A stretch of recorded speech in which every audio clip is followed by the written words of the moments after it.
എന്തിനും ഏതിനും ഗാന്ധിജിയുടെ അനുവാദം ചോദിക്കുന്ന രീതി എങ്ങനെയാണ് താൻ അവസാനിപ്പിച്ചെന്ന് അദ്ദേഹത്തിൻ്റെ ഭാര്യയായിരുന്ന കസ്തൂർബ ഗാന്ധി അവരുടെ ഡയറി കുറിപ്പുകളിൽ പറഞ്ഞിട്ടുണ്ട്.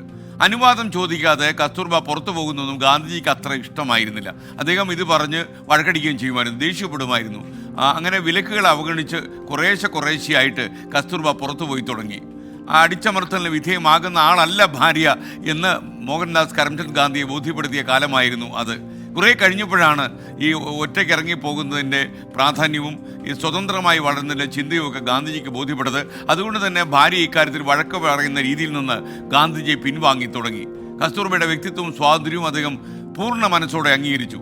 സഹജീവിയുടെ സ്വാതന്ത്ര്യം പരമപ്രധാനമാണ് എന്ന ചിന്ത ഗാന്ധിജിക്ക് ഒരു വെളിച്ചമായി മാറി. ഈ വെളിച്ചം പല വീടുകളിലും ഇല്ല എന്നതാണ് ഈ പ്രഭാതത്തിൽ ഞാൻ ഓർപ്പിക്കുന്നത്. ഭാര്യയ്ക്ക് സ്വാതന്ത്ര്യമില്ലാത്ത എത്രയോ വീടുകളുണ്ട്. ഭർത്താവ് കൽപ്പിക്കും, ഭാര്യ അനുസരിക്കണം എന്ന് പറയുന്നത്, ഞാനാ പറയുന്നത് എന്ന് പറയുന്ന ചിന്തയോടെ സംസാരിക്കുന്ന, ഞാനാണ് ശരി എന്ന് പറയുന്ന എത്രയോ ഭർത്താക്കന്മാരുണ്ട്. അവരോടൊക്കെ എനിക്ക് പറയാനുള്ളത്, നമ്മുടെ കൂടെ താമസിക്കുന്ന സഹപ്രവർത്തകയുടെ അല്ലെങ്കിൽ ഭാര്യയുടെ സ്വാതന്ത്ര്യം നമ്മൾ അംഗീകരിച്ചു കൊടുക്കുമ്പോഴാണ് സമത്വത്തിലേക്കുള്ള വഴി ഇങ്ങനെ തുറന്നു കിട്ടുന്നത്. ഒരു പക്ഷേ ലിംഗസമത്വത്തിനുള്ള വഴി തുറക്കേണ്ടതും സ്വന്തം വീട്ടിൽ നിന്നാണ്. നമ്മുടെ സമൂഹത്തിൽ നമ്മൾ എങ്ങനെ ജീവിക്കണമെന്നുള്ള സാമൂഹ്യവൽക്കരണം എന്ന വിശുദ്ധമായ പ്രക്രിയ നടക്കുന്നതും വീട്ടിൽ നിന്നാണ്. സോഷ്യലൈസേഷൻ വീട്ടിൽ നിന്ന് തന്നെ തുടങ്ങണം.